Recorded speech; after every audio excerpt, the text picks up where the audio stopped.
Driver Albert Einstein கிட்ட, ஐயா உங்க தியரி ஆஃப் ரிலேட்டிவிட்டி அப்படிங்கிற கோட்பாடு ரொம்ப ஈஸியாகவும் சிம்பிளாகவும் இருக்கு அப்படின்னு சொன்னாரு.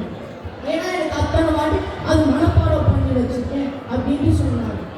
யூஸ்வலா யாராவது இப்படி சொன்னா அவங்களுக்கு எரிச்சல் தான் வரும். ஆனா ஆல்பர்ட் ஐன்ஸ்டைன் அதை ஒரு காம்ப்ளிமெண்டாகவும் ப்ரௌடாகவும் எடுத்துட்டார். ஏன்னா நம்ம ஒரு டிரைவருக்கு இதெல்லாம் சொல்லி கொடுத்துருக்கோமே அப்படின்ட்டு. அதுக்கடுத்து ஆல்பர்ட் ஐன்ஸ்டைன், சரி இன்னைக்கு நான் ப்ரெசன்டேஷன் கொடுக்கறதுக்கு பதிலாக நீனே ப்ரெசன்டேஷன் கொடுத்துக்கோ அப்படின்னு அந்த டிரைவர்கிட்ட சொன்னார். ஃபர்ஸ்ட் அந்த டிரைவருக்கு தயக்கமாக தான் இருந்துச்சு. அதுக்கப்புறம் அந்த டிரைவர் சரி அப்படின்னு சொல்லிட்டாரு. இந்த காலத்தில் யாரையாவது பற்றி நம்ம தெரிஞ்சுக்கணும்னா அவங்களோட இன்ஸ்டாகிராம் இல்லைன்னா ஃபேஸ்புக்கை பற்றி அவங்களை தெரிஞ்சுக்கணும். ஆனால் அந்த காலத்தில் அந்த மாதிரி டெக்னாலஜி இல்லை. ஸோ நான் தான் இவரு அப்படின்னு சொன்னால் அவங்க அதை நம்பித்தான் ஆகணும். காலேஜுக்கு போகிற வழியில் ஆல்பர்ட் ஐன்ஸ்டைனோட டிரைவரும் ட்ரெஸ் சேஞ்ச் பண்ணிட்டு டிரைவர் டிப்டாப்பாக ஸ்டேஜ் மேலே ஏறிட்டாரு. அந்த ஆல்பர்ட் ஐன்ஸ்டைனும் லாஸ்ட் பெஞ்சில் உட்காந்து அந்த ப்ரெசன்டேஷனை கேட்டுக்கிட்டு இருக்காரு. ஆல்பர்ட் ஐன்ஸ்டைனுக்கு ரொம்ப ஷாக். ஏன்னா ஆல்பர்ட் ஐன்ஸ்டைன் சொன்ன மாதிரியே அந்த ப்ரெசன்டேஷனை சூப்பராக கிளியராக மனப்பாடம் பண்ணி சொன்னதுனால ஆல்பர்ட் ஐன்ஸ்டைனுக்கு ரொம்ப ஷாக்.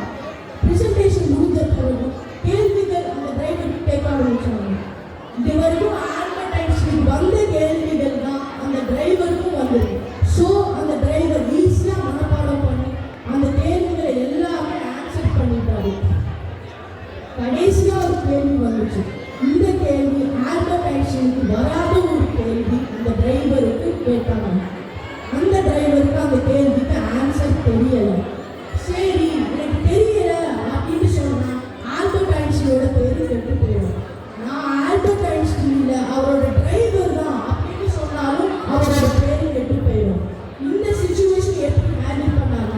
அந்த ஆளை பார்த்து, நீங்க கேட்ட கேள்வி ரொம்ப ஈஸியான கேள்வி, இதை நான் ஆன்சர் பண்றதுக்கு பதிலாக என்னோட டிரைவர் லாஸ்ட் பெஞ்சில் இருக்க ஒரு ஆன்சர் பண்ணா நல்லா இருக்கும் அப்படின்னு சொன்னாங்க. ஆல்பர்ட் ஐன்ஸ்டைனுக்கு ரொம்ப ஷாக். ஏன்னா அந்த சிச்சுவேஷன்ல அந்த டிரைவர் எப்படி சாமர்த்தியமா யோசிச்சு அந்த சிச்சுவேஷனை எப்படி ஹேண்டில் பண்ணாருனால தான் ஆல்பர்ட் ஐன்ஸ்டைனுக்கு ரொம்ப ஷாக். ஆல்பர்ட் ஐன்ஸ்டைன் பெஞ்ச்ல இருந்து ஸ்டேஜ் வந்ததுக்கு கேள்வியும் ஆன்சர் பண்ணிட்டார். ஆல்பர்ட் ஐன்ஸ்டைனோட பேரும் கெட்டு போகல. இப்போ புரியுதா நிஷா?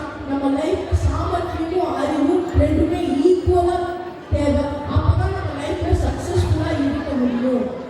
நான் இந்த கதையிலேருந்து நிறைய விஷயங்கள் லேர்ன் பண்ணிக்கிட்டேன்.